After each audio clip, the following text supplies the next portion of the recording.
Words seem so insufficient right now. My life has been here.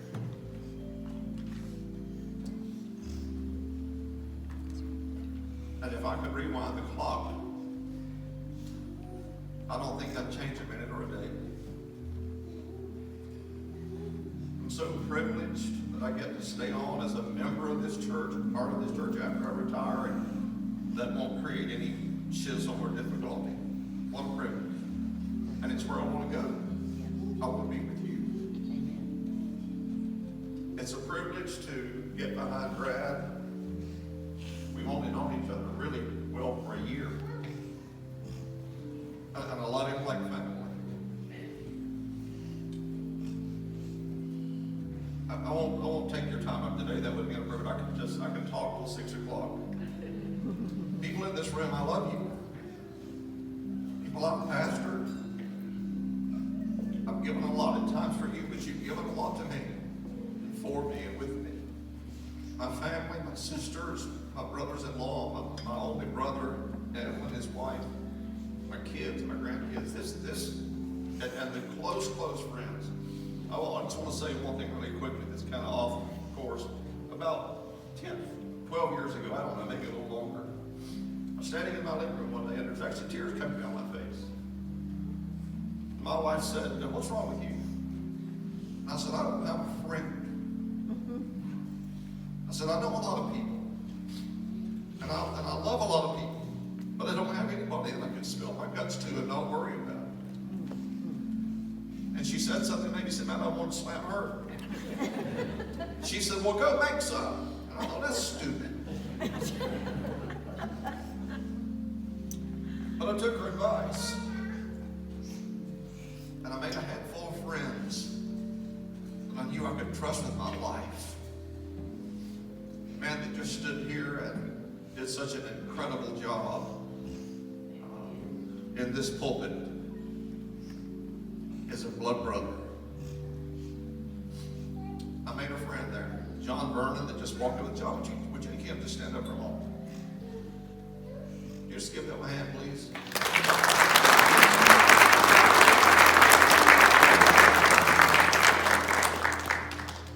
John is now the head of our chaplains team, and we have what is touted to be the best in the state of North Carolina, and John leads it and has come to that distinction under his leadership. But you know what? He's not just a professional and a guy that I work with. He's a guy that I can call in the middle of the night.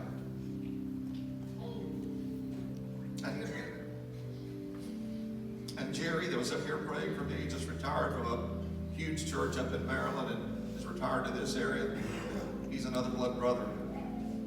There are people in this room that to a great degree I owe my life to. And to my family and my kids, and when my kids are married, they're not in-laws, they're my children. And Jackson, you're my grandson.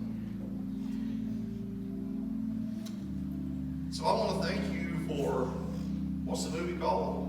A Wonderful Life. And I'm not really slowing down. My family's already teasing me that they won't be able to tell I'm retiring. I'm looking forward to God's next step. The thing I want to do most is to show everybody in this church how to be the kind of member I begged you to be for 32 years. I'm going to be meaner than I used to be. Because when I was the preacher, I had to censor it and be careful. I don't have to censor anything now. You can't cut my pay anymore.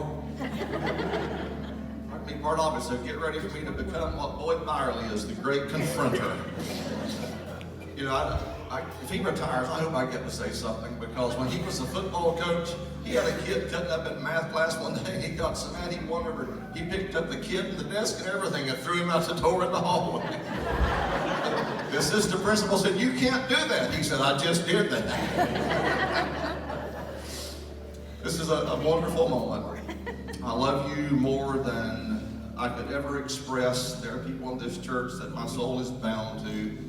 Some of my seniors got a little worried when I started to retire, and they said, "You know, we're old and you're all we know." And I said, "Look, I don't come visit you because you paid me. I come see you because I love you. And I'll still be here, and I'll still be carrying right on with you. And God's going to give us a great time together. Thank you for today. Thank you, Boyd. Thank you, Diane, for all of your work in this. John, Stan, thank you so much, everybody. I love you with all of my heart. God bless you, and thank you for today.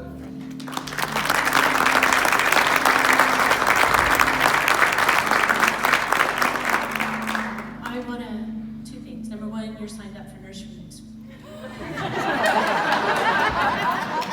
Yes. I do not like to carry notes, but I knew if I didn't, I'd just stand up here and cry. It's not pretty. But Marie, we know that you're retiring with Riley, whatever that means. But we all know it's just a different assignment. I just found out that your favorite verse is Philippians 1:6, which says, being confident of this, that he who began a good work in you will carry it on to the completion until the day of Christ Jesus. Well, Christ Jesus has not come yet. So, you'll still be continuing on in his good work. No one that meets you for more than 2 minutes realize your passion and love for your God, children, and grandchildren and Riley. You are the woman described in Proverbs 31:10, a wife of noble character who can find her. She is worth far more than rubies, and you've been worth all of that and more to your husband and family and to us. We hope this small token of our love and appreciation reminds you of us when you look at it. Please know that our prayers are with you always until completion at the day of our Christ Jesus.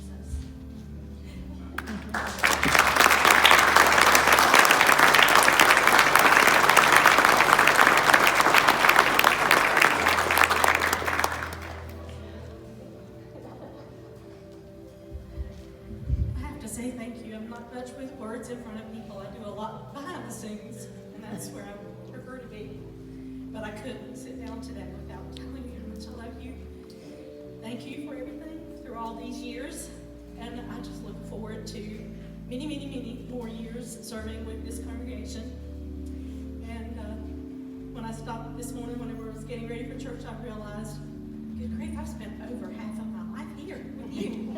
Over half of my life. That's a long time. Like Riley said, if we could go back and choose all over again, I wouldn't change a thing. God has been with us and with every day.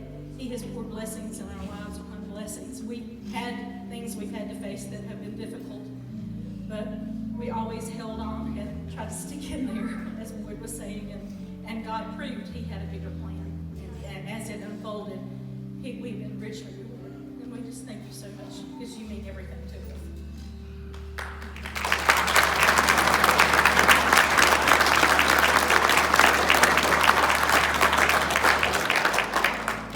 Take 30 more seconds of your time and I'll be done.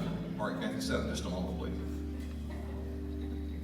When I moved here, I did not know that Sergeant Cutrell would one day become my brother-in-law. He just retired on the 31st of December with 40 years of law enforcement. Retired full commander, has an earned doctorate and is, I don't know, he's got a title longer than my arm at Piedmont International Bible College, so I can't tell you that. But he took me under his wing and he developed the other half of my life. They moved him out of communications, made him commander over David team, and he took me under that team and gave me my field training at a time when that wasn't even going on, and really made me what I am. Mark, you're another one of those incredible, great friends. I wanted to say thank you, Kathy, for all you did in my life. What an incredible difference you made for me. Thank